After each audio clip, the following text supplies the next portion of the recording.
সুপ্রিয় দর্শক, আসসালামু আলাইকুম। আপনাদের সবাইকে স্বাগত জানাচ্ছি এখনকার আলোচনা। আপনাদের সঙ্গে আছি আমি সিরাজুল ইসলাম।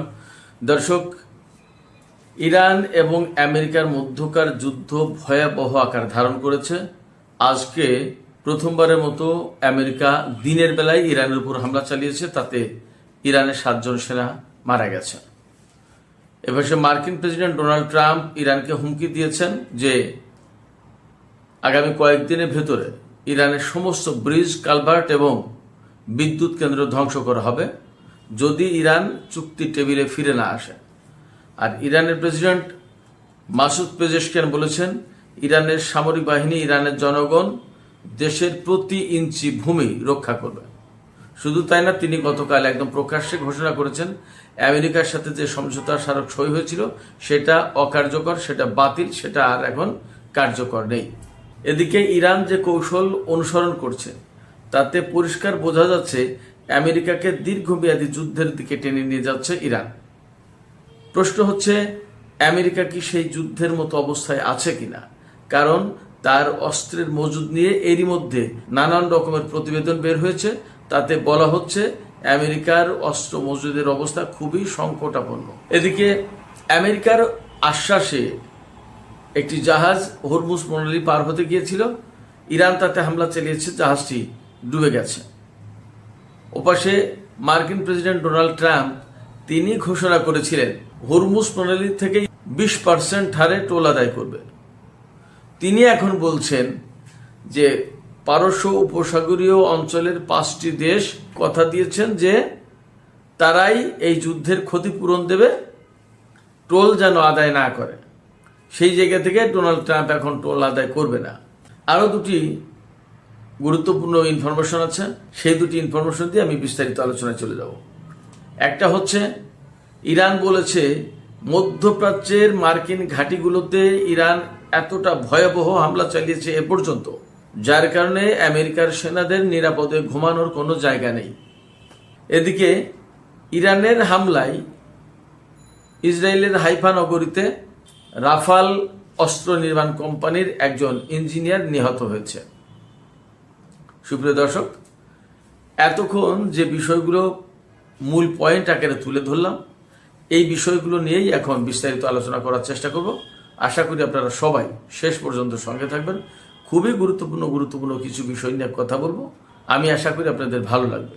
আর যদি ভিডিও ভালো লাগে তাহলে লাইক, কমেন্ট, শেয়ার করবেন এবং চ্যানেলটি সাবস্ক্রাইব করে সাথে থাকবেন। দর্শক, এখানেই বলে রাখি, আমরা নতুন আরেকটি চ্যানেল খুলেছি, যে চ্যানেলে দক্ষিণ এবং দক্ষিণ পূর্ব এশিয়ার ভূ রাজনীতি, কৌশলগত বিষয়, অর্থনীতি, বাণিজ্য এ সমস্ত নিয়ে আলোচনা করা হচ্ছে। আপনারা এই চ্যানেলটিও ফলো করতে পারেন। দারুণ সব আলোচনা সেখানে আমরা দিচ্ছি। আশা করি ওই চ্যানেলটিও ভালো লাগবে। এবং দক্ষিণ এবং দক্ষিণ পূর্ব এশিয়া হচ্ছে আমাদের নিজেদের অঞ্চল, এই অঞ্চলের কথা ওখান থেকেই জানতে পারবেন। আজকেও রাতে কিছুক্ষণের ভেতরেই একটা ভিডিও আপলোড হবে, আপনারা দেখতে পারেন। তো দর্শক, চলুন আমরা আজকের এখনকার আলোচনায় চলে যাই। মার্কিন প্রেসিডেন্ট ডোনাল্ড ট্রাম্প বলেছেন ইরানের সমস্ত বিদ্যুৎ কেন্দ্র এবং ব্রিজ, কালভার্ট সব ধ্বংস করে দেওয়া হবে আগামী কয়েকদিনের ভেতরে যদি ইরান আলোচনার টেবিলে ফিরে আসে, চুক্তি না করে। এখানে দুটো প্রশ্ন।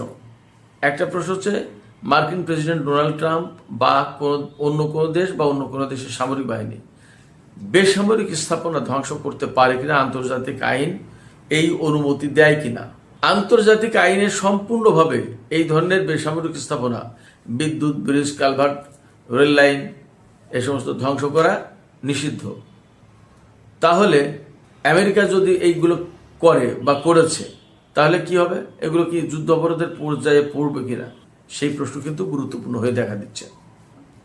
আর আরেকটা বিষয় হচ্ছে, ডোনাল্ড ট্রাম্প বলছেন যে তিনি এই হামলা বন্ধ করতে পারেন যদি ইরান চুক্তির টেবিলে আসে। প্রশ্ন হচ্ছে যে ইরান তো চুক্তির টেবিলে গিয়েছিল, আলোচনার টেবিলে গিয়েছিল, আলোচনার টেবিলে ছিল, আলোচনার টেবিলে থাকা অবস্থায় আমেরিকা ইরানের উপর হামলা করেছে। আবার যুদ্ধ বন্ধ করে আলোচনার টেবিলে নিয়ে যাওয়ার পরে যখন একটা সমঝোতা স্মারক পর্যন্ত সই হয়েছে, তারপরে আবার ইরানের উপর হামলা হয়েছে এবং আবার যুদ্ধ শুরু করেছে। এবং সমঝোতা স্মারক আমেরিকা মানেনি, এবং আমেরিকার প্রেসিডেন্ট ডোনাল্ড ট্রাম্প প্রথমে ঘোষণা করেছেন যে ডিল ইজ ওভার, এই চুক্তি শেষ হয়ে গেছে, এর কোনো কার্যকারিতা আর নেই। ইরান তার কয়েকদিন পর এসে গতকাল ঘোষণা করলো যে এই সমঝোতা তারা আর মানবে না, এটা অবসান হয়েছে। তাহলে চুক্তি করলে কি হবে, মানে কি? আমেরিকা যে ইরানকে চুক্তি টেবিলে ডাকছে, ইরান আসলে কোন চুক্তি করতে যাবে? তার মানে ডোনাল্ড ট্রাম্প কি এইরকম কোন চুক্তি চাইছেন যে চুক্তি আমেরিকা যা বলবে তাই হবে, ইরানের কোনো কথা থাকবে না, এইরকম কোন চুক্তি চাইছেন? বাট ডোনাল্ড ট্রাম্প সম্ভবত ভুলে যাচ্ছেন, আমার কাছে মনে হয়, ইরান যে সক্ষমতা দেখিয়েছে সামরিক দিক দিয়ে গত 1-1.5 বছরে, ইরান দুই দেশের সাথে এক সময়ে যুদ্ধ করে একা ইরানকে পরাজিত করতে পারেনি। সেক্ষেত্রে ইরান কি ডোনাল্ড ট্রাম্পের এই হুমকি ধমকিতে ভয় পায়? মনে হয় না। বরং ইরান একদম পরিষ্কার করে বলেছে যে ইরানের প্রতি ইঞ্চি ভূমি রক্ষা করা হবে এবং কোনো মতেই ইরান কারো কাছে সারেন্ডার তো করবেই না। এমনকি যারা ইরানের উপর এই যে হামলা চালাচ্ছে তাদেরকে ইরান উচিত শিক্ষা দেবে। ইরানের সামরিক বাহিনী গতকাল বলেছে যে আমেরিকা এই গত যুদ্ধ থেকে শিক্ষা নেয়নি। এবং আমি আপনাদেরকে কি বলবো, আপনারা বিশ্বাস করবেন কিনা জানি না, ভিডিও আমি দেখাতে পারছি না, এখানে ভিডিওগুলো দিলে ইউটিউবে ঝামেলা করে, যাই হোক এই জন্য আমি ভিডিওগুলো দেই না, আমি আপনাদেরকে মুখে বর্ণনা দিই। কুয়েত, জর্ডান এবং বাহরাইনে গত রাতে যে ইরান হামলা চালিয়েছে, আপনারা কল্পনা করতে পারবেন না, সে সমস্ত হামলা ভয়াবহ হামলা হয়েছে। বাহরাইনের ৫ম নৌবহরের ঘাঁটি এবং শেখ ইসা বিমান ঘাঁটি, জর্দানের প্রিন্স সুলতান এয়ারবেজ এবং কুয়েতে আমেরিকার সেনাদের একটা লজিস্টিক হেডকোয়ার্টার ছিল, এগুলো একদম কমপ্লিটলি ধ্বংস হয়ে গেছে, কমপ্লিটলি। এবং ইরান বলছে যে মধ্যপ্রাচ্যের কোনো দেশে এখন আমেরিকার ঘাঁটিতে নিরাপদে ঘুমানোর মতো অবস্থা নেই মার্কিন সেনাদের। এবং আপনারা বুঝতেই পারেন যে তারা হরমুজ প্রণালীর উপরে ব্লকেট দিচ্ছে, কিন্তু হরমুজ প্রণালীর ধারে কাছে কোনো জাহাজ নিয়ে যাচ্ছে না। গত 40 দিনের যুদ্ধে ইরানের বিরুদ্ধে অন্তত 13,000 লক্ষ্যবস্তুতে আমেরিকা হামলা চালিয়েছে। এবং হামলাগুলো চালিয়েছে কি দিয়ে?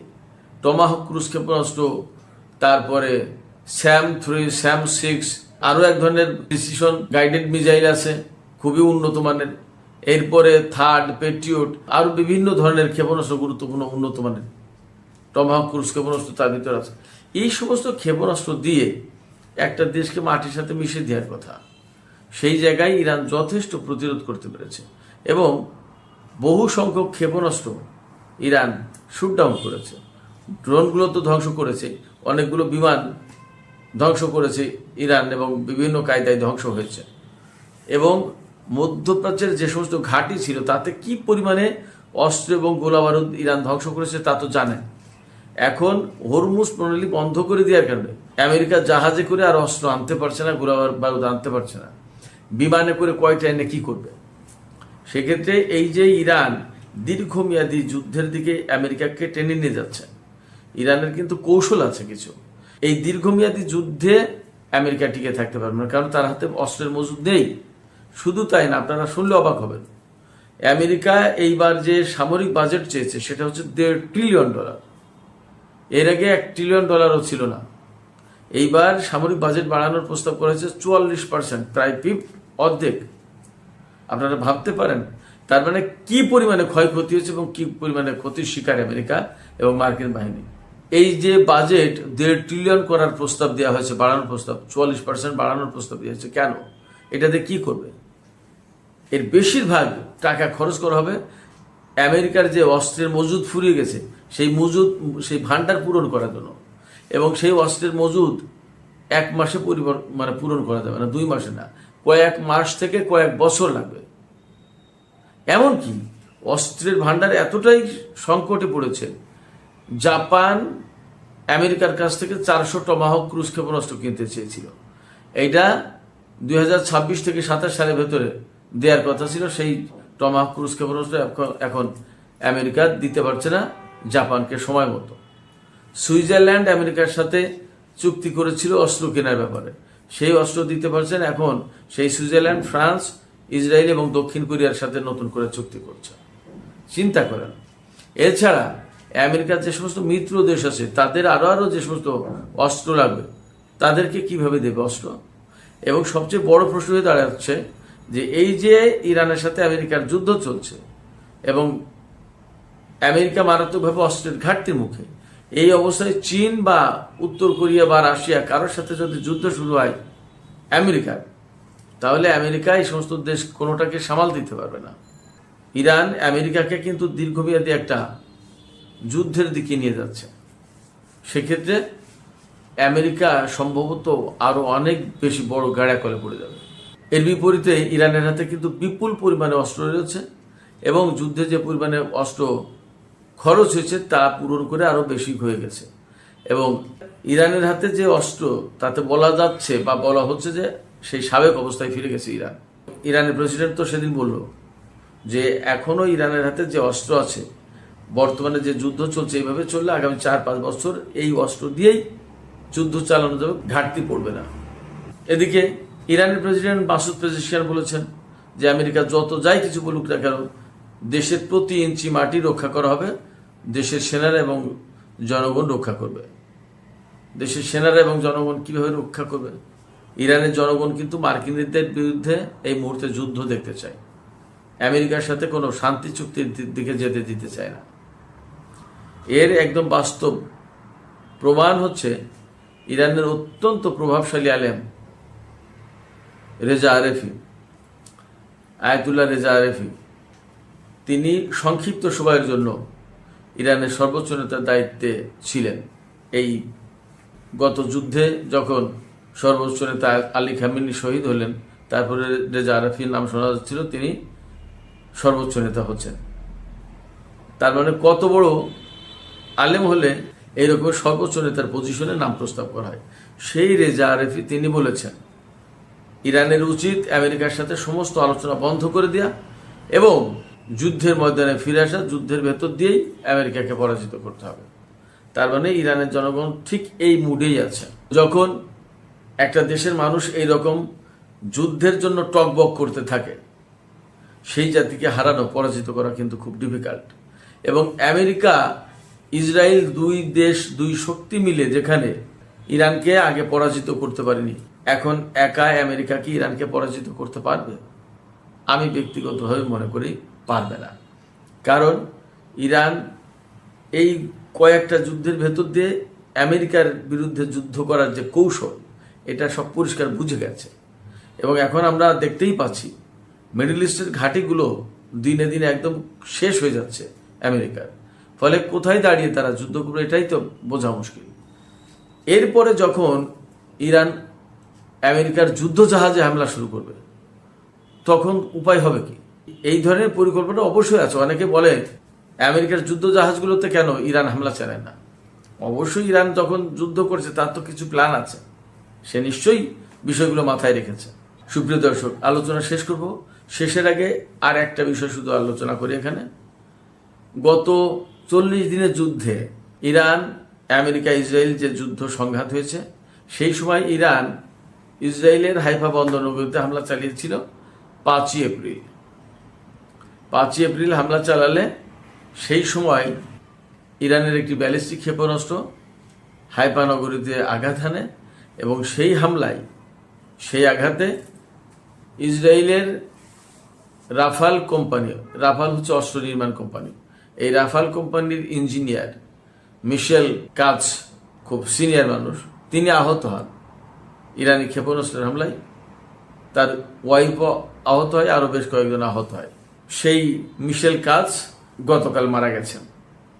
তার মানে ইসরায়েলের এই যে রাফাল অস্ত্র নির্মাণ কোম্পানি, তার জন্য বড় রকমের ক্ষতি, ইসরায়েলের জন্য বড় রকমের ক্ষতি। টাইমস অফ ইসরায়েল পত্রিকায় খবর দিয়েছে।